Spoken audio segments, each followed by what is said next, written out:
Thank you all for being here this morning. I'm Robyn Askew. I'm the chair of the board of the chamber. I'm an attorney at Lewis Thomason, and I really thank all of you for being here at our annual meeting and stakeholders report. A strong chamber plays an important role in our community, as you know. We have over 2,200 members, and I think that's something that we fail to realize sometimes. We always think it may be the 27 people that work across the street, but it's you, the people in this room, and the other businesses that your chamber represents who make up the chamber. In addition to our contracting with the city of Knoxville and the county, and again, this is something that is very important for folks to remember, is that we're under contract to serve as the economic development arm for our county and our city. We also partner with 8 other regional folks under Innovation Valley. So we have a broad plan and a broad scope and impact on our economic development. This morning, we're going to take a look back at our 15-16 year and see how we did as an organization and as a community. And we're going to discuss some of the challenges that lie ahead.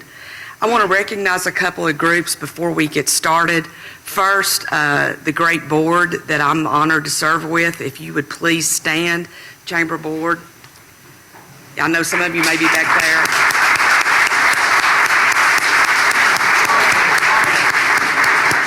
Thank you all very much.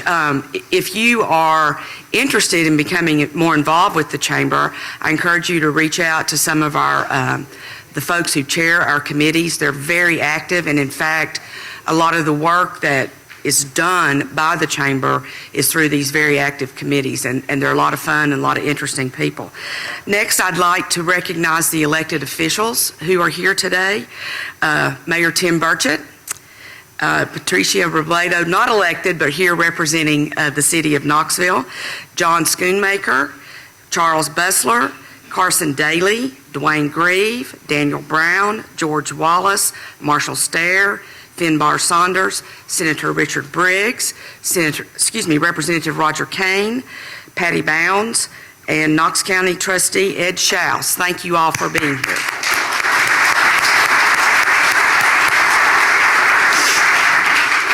I've got lots of papers up here, and I really have tried so hard to make this meeting more interesting than me getting up here and reading. So everybody, you got your mimosas and Bloody Marys, right? So actually, I asked the staff to come up with a way to let you know how great our numbers are. Or, well, happily this year they're great, but to let you know how we did. And so they have come up with a fantastic video. Jessica Karsten shot and produced this video, and I hope that it provides you more memorable information than my simply reading it off. And some of the same metrics that you're going to see up here are in that sheet that's in your chairs. This comes from our strategic plan, which we look at on a consistent basis. Each quarter we go through where we've been, what we've done, and are we meeting our marks on our strategic plan. So with that, if you guys would just roll the video, that would be great.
Last November, my chamber achieved 5-star accreditation by the U.S. Chamber of Commerce, placing it in the top 1% of chambers nationally.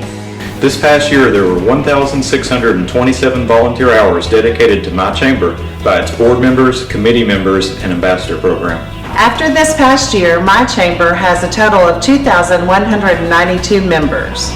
In the last year, my chamber gained 332 new members. This past year, my chamber had a record membership retention rate of 91%. Way to go. This past year, my chamber executed 46 ribbon cuttings for members. Wow, 36 new premier partners this year. Awesome, our chamber rocks. That's my chamber. That's my chamber. That's my chamber. That's my chamber. That's my chamber. That's my chamber. That's my chamber. That's my chamber. That's my chamber.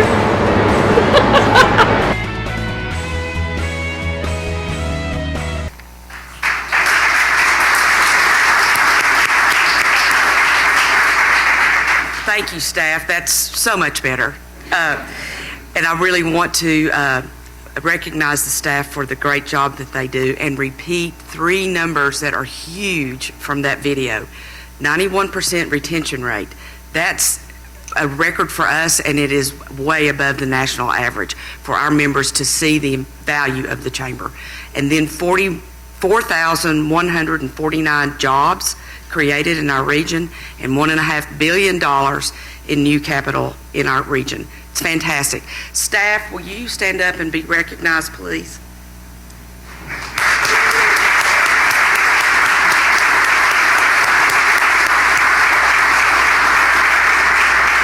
They really do a great job and make us proud. Anytime that we're successful, the Chamber is not going to rest on its laurels. Under Mike Edwards' leadership, the organization has been at the forefront of identifying challenges and converting them into opportunities. A great example of this was 10 years ago. Okay, that's still okay? 10 years ago, when Mike recognized the upcoming workforce gap that we were going to experience in our country and in our region, he made it his personal mission to ensure that the business community was aware of this issue and led the charge for public education reform before it was mainstream. He been appointed by Governor Haslam to numerous boards, and under Governor Haslam's watch, Tennessee students have been the fastest improving in the nation since 2011. There's a lot of work to do, though. The Chamber is going to continue to play a role in the workforce development and preparation. It's our responsibility to make sure that the workforce is prepared for tomorrow's jobs. The communities that understand and embrace this solution and find solutions first are going to succeed. A national study by the Center for Education and Workforce at Georgetown University found that if the skills gap remains unaddressed, there will be millions of unfilled jobs in 2025. That sounds like a long way off if you remember the old Zager and Evans, but I think that was the year 2525. Anyway, but it's only 9 years from now. And the same study found that 20% of the jobs that are going to be created in the next decade are in categories that aren't even open yet. So our local statistics support these same findings. There's been a lot of confusion on this topic. The perception by many is that the Chamber, and the state for that matter, have been hyper-focused on 4-year degrees. And while that is a priority, we recognize that not every person is cut out for college, and not every job requires a college degree.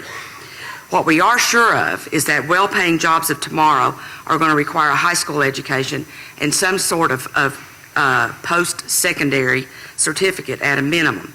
Tennessee's colleges of applied technology and community colleges are well poised to develop the workforce and to revamp for emerging careers. This is going to play a critical role in solving this problem, and we consider them some of our strongest economic allies. And those of you that are out here in the educational area understand, and we appreciate the work you've done with us.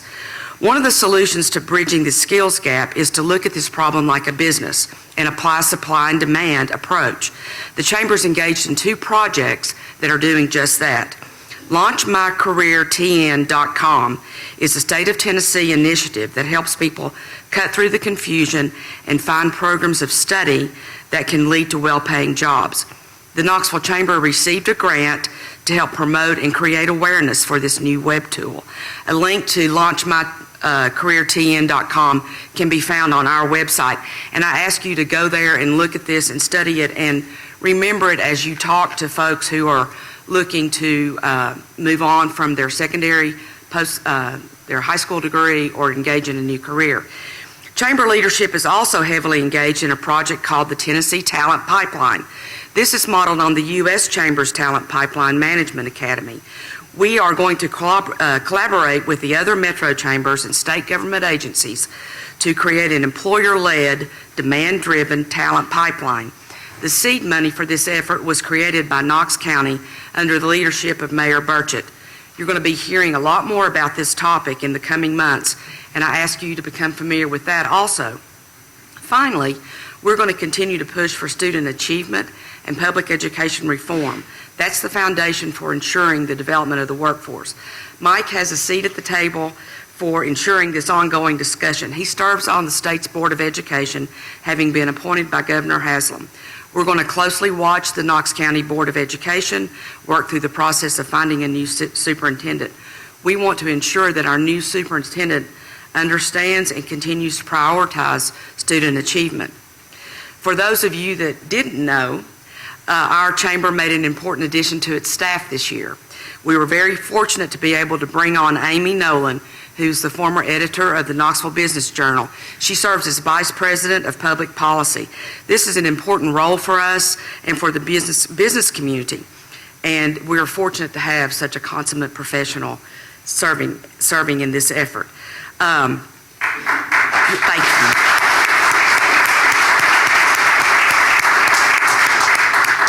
Another challenge that we face, and all business organizations face, how do we seem relevant and continue to be relevant to the next generation? The chamber can't be seen as your father's chamber, and when I read that, I thought, or not your daughter's blue jeans, or, for us ladies out there. We have to be relevant. We have to continue to engage the young people. We've got to connect with the millennials and their successor, Generation Z. So the Chamber capitalized this year on an opportunity in August and produced Endeavor. It's the first ever Young Professionals Summit. This was led by two of our own young professionals, Kayla Witt and Holly Holloway. It included multiple committees of our area's rising stars, and a lot of you are here today, and I thank you guys for being here. This was a huge, huge success.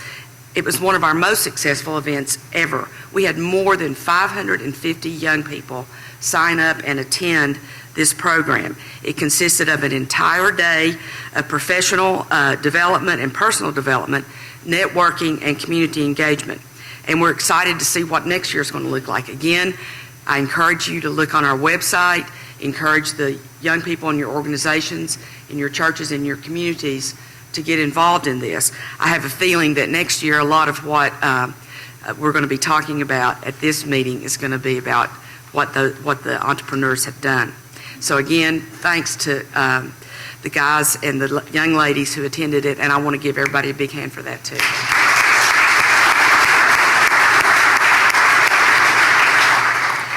With our successes, we face a lot of challenges. Our region created a record number of new jobs and capital investments last year, and we're going to continue to work and build on that. And in fact, one of the things that wasn't on the video is an announcement that was just made this week that we have a new recruit to Knoxville for global headquarters, HTS International Corporation. They're going to produce a new manufacturing facility in Pellissippi Corporate Center, and that's going to create another 200 new jobs. So it's, again, just another continuing story of great news. But when these things come, these jobs, these people, we're going to face new challenges. And two of those challenges, for example, are how do we ensure that we stay engaged in the conversation, that our elected officials stay engaged in the conversation, to ensure that our infrastructure is maintained and that we're not obsolete 15 years from now, or that it fails or doesn't meet the demand. You can only look at what's happening in other communities and know that we need to be proactive and not reactive on how our infrastructure is going to be set up. And then housing. How do we provide the diverse housing that's needed for folks at different income levels? Again, we need to be looking at policies and procedures and engaging with our elected officials and our business community to ensure that our roads, our utilities, and our houses meet the great successes that we're having.